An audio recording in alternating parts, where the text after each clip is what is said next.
C'est l'incarnation même du progrès. Tout l'homme est là. Les heureux doivent avoir pour malheur les malheureux. Les petits doivent être sacrés aux grands. Et c'est du droit de tous les faibles que se compose le devoir de tous les forts.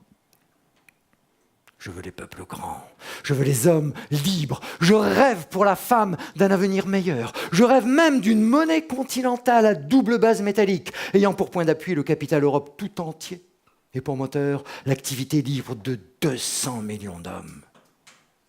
Mes amis, cette barricade n'est faite ni de pavés, ni de poutres, ni de ferraille, elle est faite de deux monceaux, un monceau d'idées et un monceau de douleur.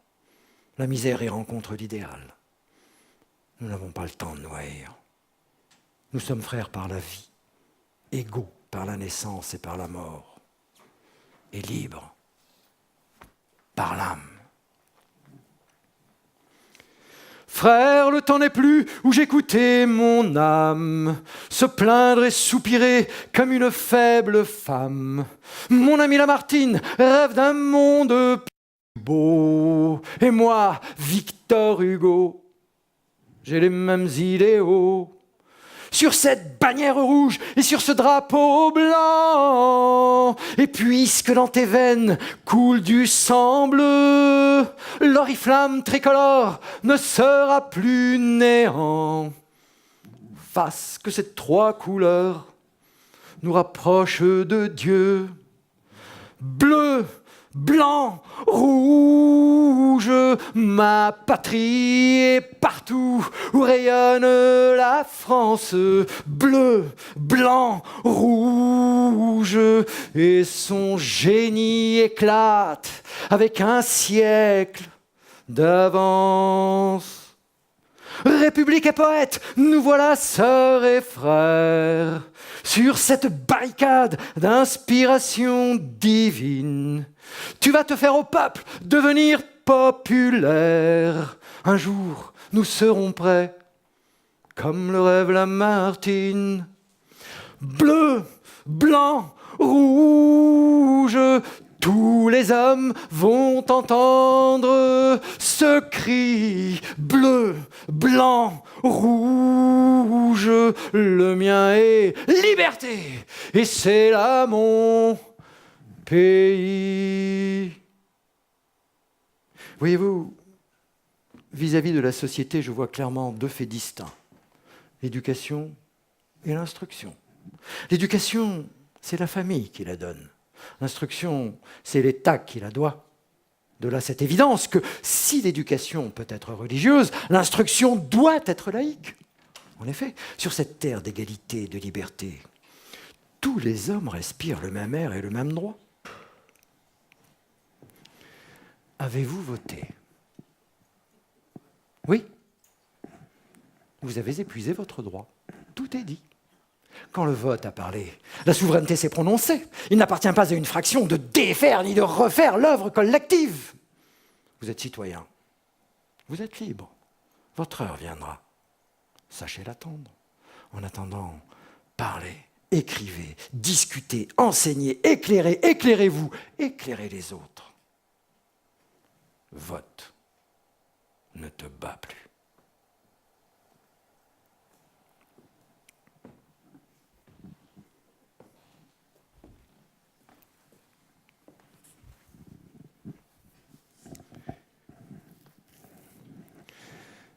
Je crois que je n'ai jamais connu quelqu'un qui a eu autant de malheur dans sa vie. Ils meurent tous autour de lui, ou ils deviennent fous. Souvent, quand j'y pense, ça me fait de la peine, parce que celle qu'il préférait de tous ses enfants, c'était sa fille, Léopoldine. Il l'adorait. Elle venait tout juste de se marier, elle était enceinte, elle avait 18 ans. Et quelques jours après la cérémonie, il était parti en voyage avec Juliette, comme tous les ans. Et sur la route, heureux, il avait composé un poème pour elle qu'il allait lui envoyer. C'est à Rochefort, à la terrasse d'un café, dans le journal, qu'il a appris qu'elle s'était noyée. L'article relatait que le mari avait plongé 6 fois de suite pour essayer de la sauver, et que finalement, Finalement, il était resté au fond avec elle. Je crois que sa vie s'est arrêtée ce jour-là, le 4 septembre 1843. Il n'avait pas eu le temps de poster la lettre. J'ai tracé ton nom sur la dune. La vague de la haute mer l'effacera, mais ce que rien n'effacera, c'est l'amour que ton père a pour toi, Léopoldine.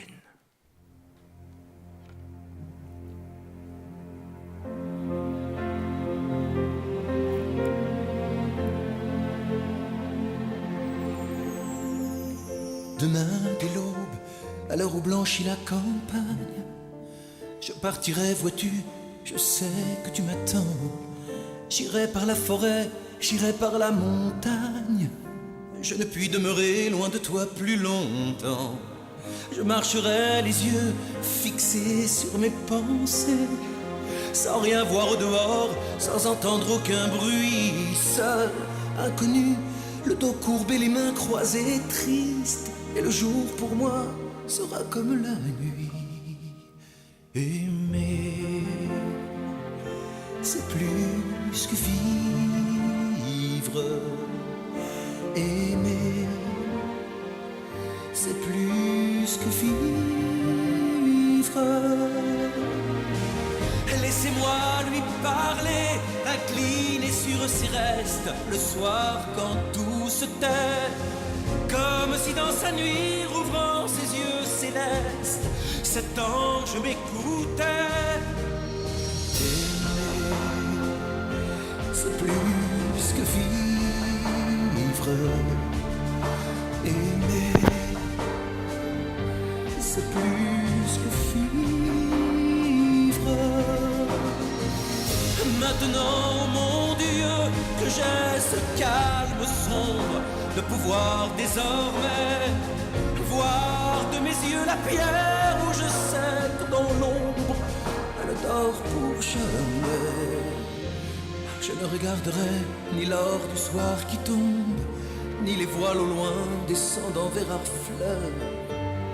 Et quand j'arriverai, je mettrai sur ta tombe un bouquet de houverts et de bruyères en fleurs. Aimer, c'est plus que vivre. Aimer, c'est plus que vivre.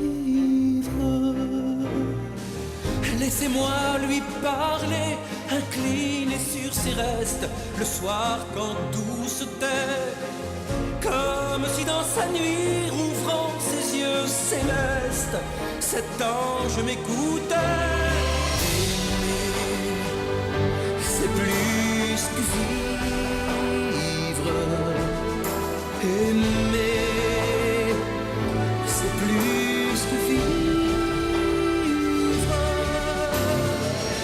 Maintenant, mon Dieu, que j'ai ce calme sombre, de pouvoir désormais voir de mes yeux la prière où je sais que dans l'ombre elle dort pour jamais.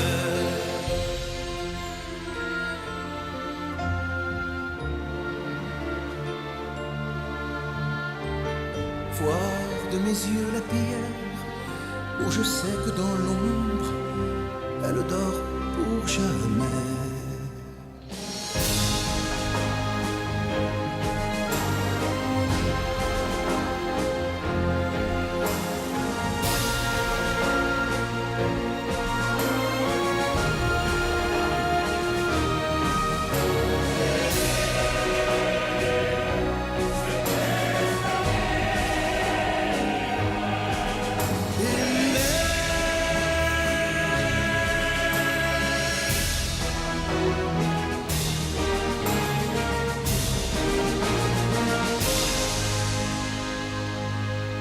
C'est plus que vivre.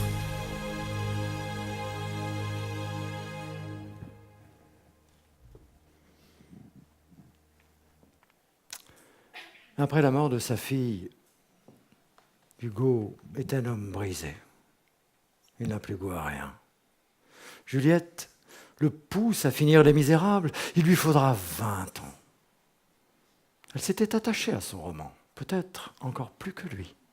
Chaque soir, elle lui disait « Et Cosette, ne fais pas trop de bruit dans ton cerveau, mon Totor. » J'y pense comme dans l'attente d'une petite fille réelle que nous n'aurons jamais. J'aimerais être à l'intérieur du livre, tu sais. Alors, pour lui faire plaisir, il a daté la nuit de noces de Marius et de Cosette au 17 février 1833, comme la leur. Dès sa parution, le livre a un succès considérable. Les gens faisaient la queue dès 6 heures du matin devant les librairies. Ils cassaient les vitrines. Tout le monde voulait lire Les Misérables, les bourgeois, les ouvriers. Dans la cour des usines, par exemple, ils tiraient au sort pour savoir qui est-ce qui allait garder le bouquin, parce qu'ils ne pouvaient en acheter qu'un. Alors, il y avait un bonimenteur qui montait sur une caisse.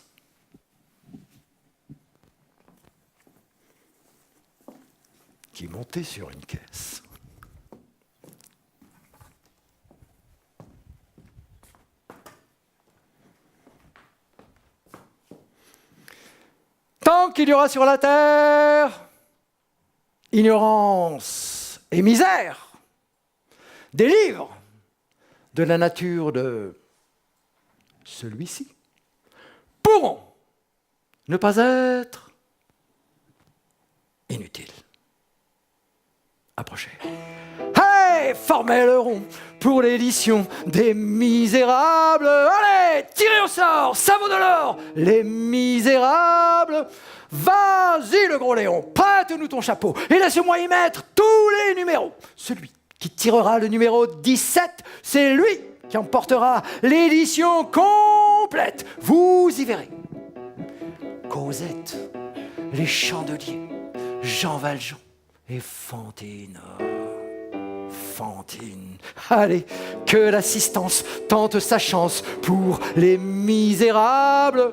Comment ? Le petit René, il a triché. Le misérable. Bon, on est bien d'accord. Celui qui gagnera devra laisser les autres le lire une première fois. Il me reste 3 bouts de papier, messieurs, dames. Dépêchez-vous. J'en demande 3 sous. 3 sous. C'est pas beaucoup. Vous y verrez Javert, le pervers, Thénardier, Gavroche et Marius, le beau Marius. Et en prime, vous apprendrez, ça c'est terrible, que la nuit de noces de Marius et de Cosette, le 17 février 1833, c'est sa vraie histoire d'amour avec Juliette. Allez, que l'assistance tente sa chance pour Les Misérables. Allez, tirez au sort, ça vaut de l'or. Les Misérables, c'est vous, madame, monsieur, c'est lui qui gagne. Les Misérables.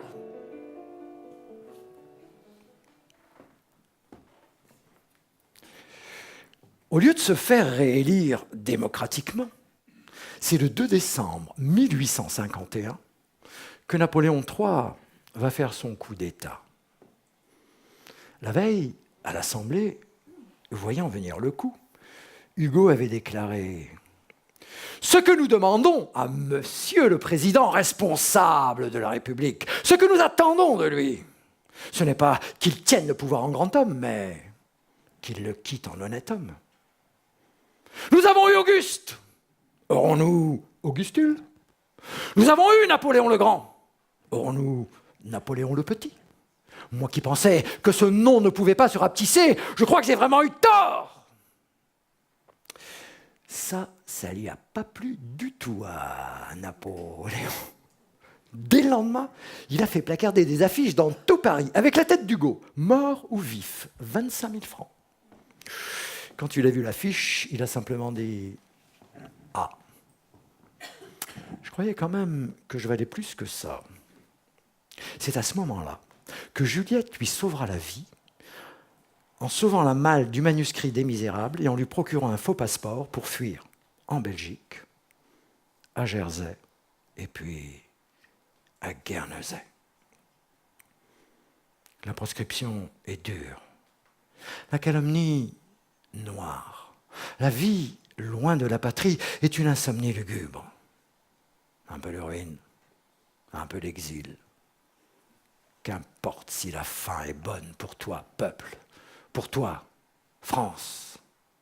Maintenant, moi, je suis proscrit.